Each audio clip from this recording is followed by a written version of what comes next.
Salut à tous, j'espère que vous allez bien. Comme prévu, la zone des 60K a été liquidée. Regardez ce gros plateau. Je vous avais prévenu lors des dernières vidéos qu'on irait chercher ces niveaux de liquidité. Alors maintenant, qu'est-ce que le prix va faire? Là, c'est un peu plus compliqué. À terme, pour moi, le scénario reste inchangé, c'est-à-dire que on va dans cette zone-là, qu'on peut voir, la zone des 48 888, 38 545. Pour moi, c'est vraiment évident qu'on va y aller. Ça sera seulement la première partie. Les zones en dessous, c'est vraiment si jamais on a un excès baissier, je pense pas, je pense qu'on va s'arrêter dans cette zone. On peut avoir un rebond technique, même s'il y a plein de mauvaises nouvelles. On a Binance qui s'est fait refuser Mika, on a le STRC, hop, on va y aller tout de suite.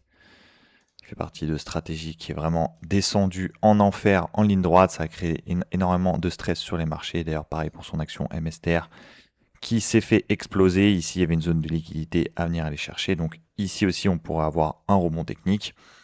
Ce qui pourrait amener Bitcoin facilement, hop, je dis bien oui, facilement, 20% plus haut, c'est-à-dire dans cette zone-là au niveau des 80 000.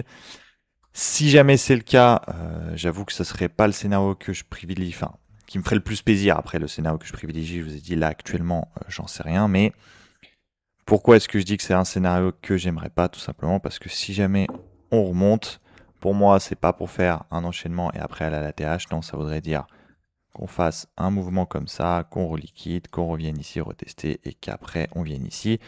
Dans ce cas, ça mettrait vraiment pas mal de temps. Ça m'étonnerait que ça se fasse en quelques semaines, donc ça prendrait quelques mois et on aurait un bottom non pas en fin de cette année, mais plus vers le milieu de l'année prochaine parce que une fois qu'on arrivera à cet endroit et qu'on liquidera cet endroit juste ici, il faudra quand même un peu de temps pour réaccumuler des positions pour pouvoir balancer tout ça en ATH. Donc j'avoue que personnellement, je serais beaucoup plus confiant. Il vaudrait mieux que le BTC descende maintenant. Pourquoi? Pour avoir le temps de faire une grosse frayeur et d'accumuler juste ici. Les nouvelles sont actuellement super négatives. On a un Fear in Grid qui est au bas des pâquerettes. C'est pour ça aussi qu'on a potentiel de rebond. Mais en même temps, c'est pour ça que je vous dis que je suis très indécis. En même temps, on a le DXY, donc l'indice du dollar, qui est en train de monter et qui est en train de pressuriser forcément le BTC et toutes les crypto-monnaies. Pourquoi? Parce que c'est libellé en dollars. Donc en fait, quand vous prenez le BTC en dollars, en fait, ça c'est comme si vous prenez le BTC contre le dollar. Donc plus le dollar est fort, plus mécaniquement le BTC baisse. Et c'est pareil pour tous les indices. Petit tour sur le Nasdaq où aujourd'hui c'est passé une volatilité de fou furieux sur le Nasdaq vraiment.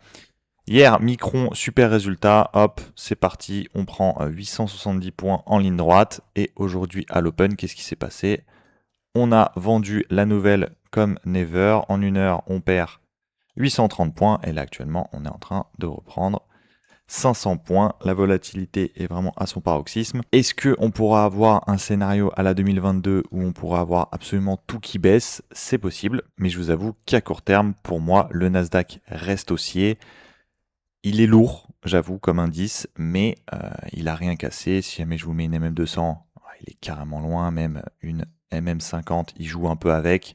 Ce serait vraiment un retournement déjà à court terme, mais vraiment pour qu'il y ait un gros changement, vous savez, c'est la MM200 comme on l'avait eu juste ici, où c'était en effet lourd et on a eu un craquage et on avait vraiment baissé à partir de ce moment-là. Et une fois qu'on avait recassé à la hausse, on s'est envolé. Malgré cet environnement incertain, j'ai fait un achat, j'ai acheté du Circle. Pourquoi? Parce qu'on est revenu commencer à combler cette zone de gap haussier. Je vous avais prévenu que c'était une zone que je regardais. De base, j'attendais le cercle un peu plus bas que ces niveaux. À peu près au niveau des 40, j'aurais commencé à mettre une petite pièce.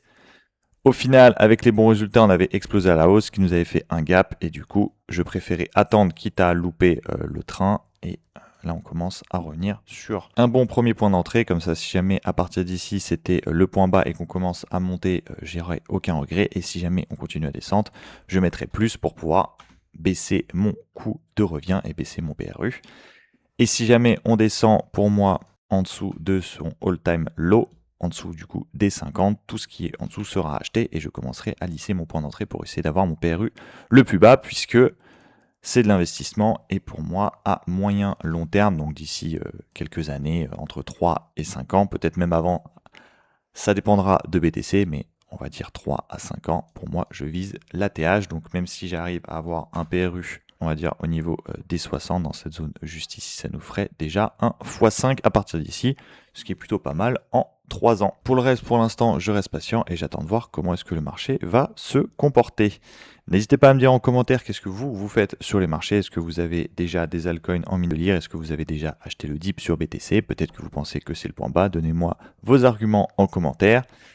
Et sur ce, je vous remercie comme d'habitude pour le temps que vous m'avez consacré. À la prochaine. Tchuss!